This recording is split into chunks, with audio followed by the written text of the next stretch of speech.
Welcome back to the third in a series of videos calculating the cost of being a student at a British university. What we need to do now is take into account the loan that some will have taken out over the 3 or 4 years that they might be studying, and to see at the end of 30 years whether all that loan will be paid off, or maybe they still owe some money, which of course after 30 years will be cancelled. Let's take a student that's living at home and going to his local university for 3 years, perhaps to study a degree in computing, say. £9,000 a year for 3 years, that would be a loan of £27,000. Let's put that up here in our cell, B2. That is £27,000. Yes, we've got the whole problem again. Let's use the format painter from cell B3 and change that.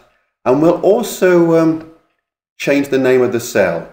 At the moment it's B2, and we will call it loan.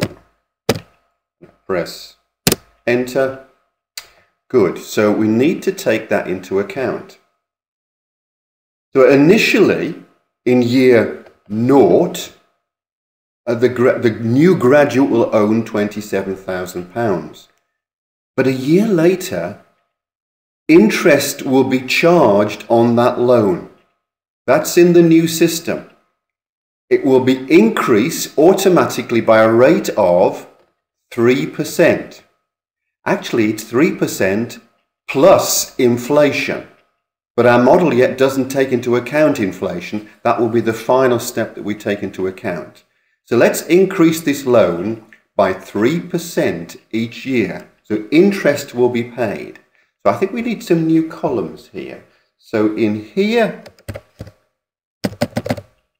that will be the interest that's charged on the loan. Of course, then the loan will get increased.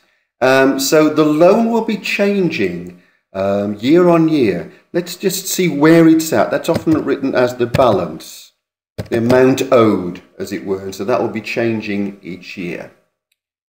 And we also need to have the interest rate, which we know is 3%, but of course that may change. Interest rate. Just word wrap that one, wrap text.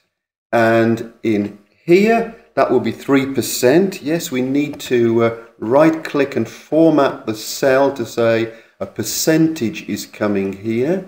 We'll have 1 decimal place in this case, I think, which we had before. And if I type in now into that cell 3%, yes, it rewrites it as 3.0 because we asked for 1 decimal place. Yes, I think I'm going to F2. I'm going to rename that cell as interest. Press enter, so that's renamed. So there's the information, nearly everything. It doesn't include inflation though. So let's see what happens here.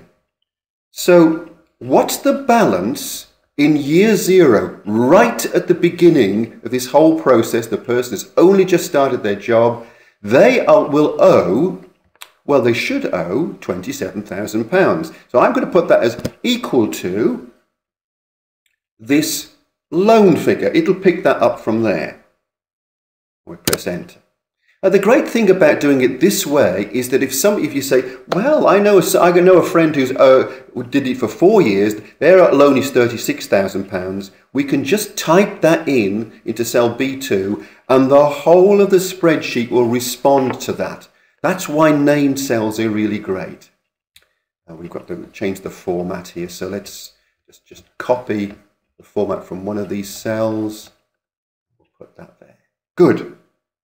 Now that's right at the very beginning, but a year later, I'm sorry to say that loan will change. Let's see what's going to happen. At the end of year 1, interest will be charged on that £27,000. How much? 3%. Let's see how much extra the loan will increase by. It will be equal to the old balance, £27,000, which of course it picks up as F7, multiplied by this special rate of interest, 3%. When I press enter, £810. So that's the hardship here. That loan is going to get bigger each year. Well, it's not quite as bad as that. Let's see what the new balance is at the end of year 1. That's in F8. Well, it'll be equal to what the balance was before. So I clicked in F7. Plus the interest that's been charged, E8. So that's got bigger. However, we were forced to pay back some money, and that was the £180 there. Now that will reduce the balance. That's minus. It will reduce by £180, D8. Have a think about that. So F7 was the old balance. E8 was the extra interest being charged, 3% of the old balance. But it was minus because we've paid some money back, £180. We were forced to do that. So those three things together will, when I press enter, give you the new balance. Oh dear. All right, this is not good news because now we owe more than £27,000. It's £27,630. That's because we only paid back £180. So the following year, what will the interest be? Well, I could type in a new formula, but all I need to do is to take the formula in E8. By the way, it is equals F7 multiplied by interest. And I'm going to grab hold of that handle and drag down once. And that tells me the new interest would be £829. Yes, because the balance is bigger, the interest is bigger. It's 3% of £27,630 now. That's why the interest has got bigger. Mind you, we were forced to pay more money back because our salary had increased because of our experience. You remember that. So what's the new balance now? Well, again, I could type the formula in, but the easy thing to do is to grab hold of the old formula, drag it down, and it's still not looking good because now we owe £28,227,000. Oh dear.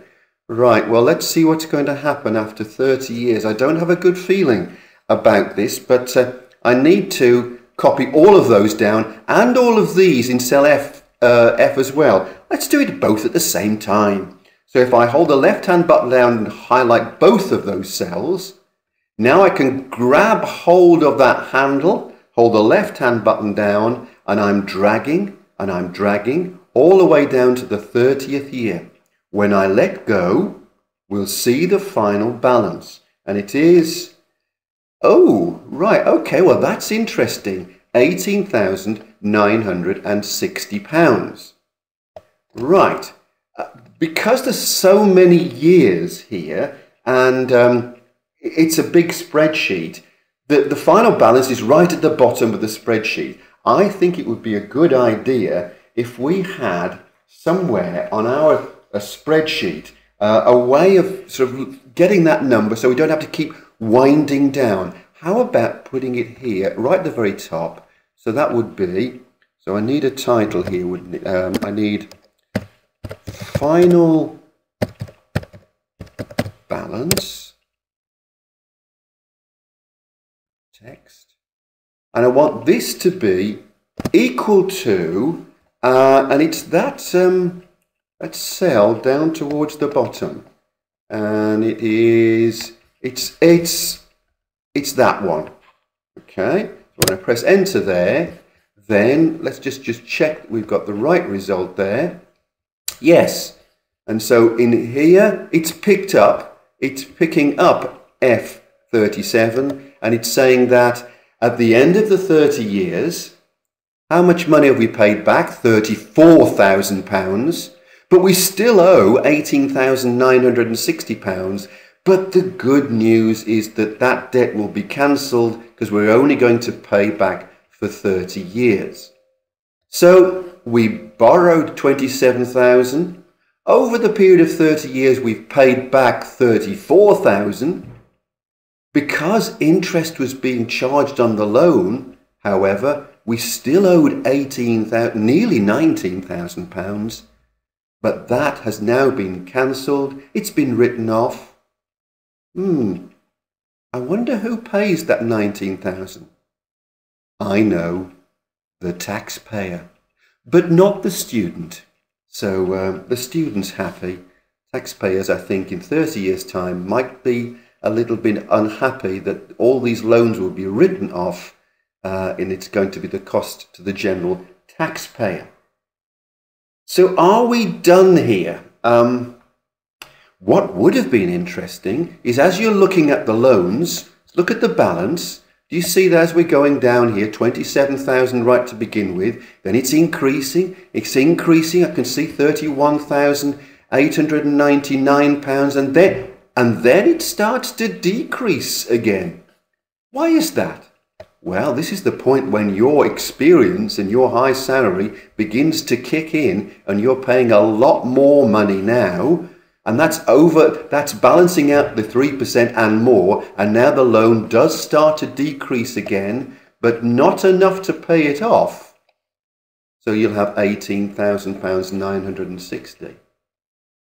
Mind you, what would be if instead of getting a boring job like being a computer programmer, you get a much more sexy job, a much more valuable job, such as being a banker in London? Oh well, they earn a lot more money, don't they? Let's try them. Let's see what's going to happen to them. So they get a starting salary of, let's say, £30,000. Soon as I press enter, we will see the effect that if you took the job of a banker and did that for 30 years, how much money will you pay back? 1, 2, 3. Oh, right. Now that has got interesting, particularly because we've got a final balance of minus £22,000. Well, that's a signal to me that, in fact, here's an interesting situation where somebody, because they've got such a high salary, they're actually going to have paid off the loan. I'm just winding down the years here. Yes, well, it's happened in year 23, the end of year 23, they owed 1,776. And so sometime in year 24, they'll have paid off the loan. So don't worry, they won't be paying any more money after that. But I haven't got that built into my spreadsheet there. So they won't have been paying so much money as it seems there, but they will have paid off the loan. So some people, some professions will pay off the final balance. There won't be a final balance, it should be a final balance of 0 there. But others, say teachers, let's have a teacher. And that teacher might start maybe at only £22,000. 1, 2, 3. Yes. Well, they'll have paid off £30,000 in their time, for 30 years, but still owe £24,000. And that will get written off. What if you become a social worker? Oh, now that would be interesting, won't it? What if you become a social worker? Now they don't start, the salaries are very poor, 19,000. So 1, 2, 3. Again, our model isn't going to cope with that. Do you see the problem here? Where they're starting off with 19,000 and the boundary salary is £21,000. So in the first year, this model is saying that the government paid them £180. No, that's not the case. They just won't pay any money at all. So, okay, this model isn't perfect, but it's giving you an idea of what's going on. So we go back to our computer program at £23,000 and we've given an idea of what's happening there. However, the final problem is, what we haven't taken into account here is inflation. Now to build that in, I'm going to leave you to look at the worksheet that I think you've been given to find out how you build in inflation. Thank you for listening to these videos.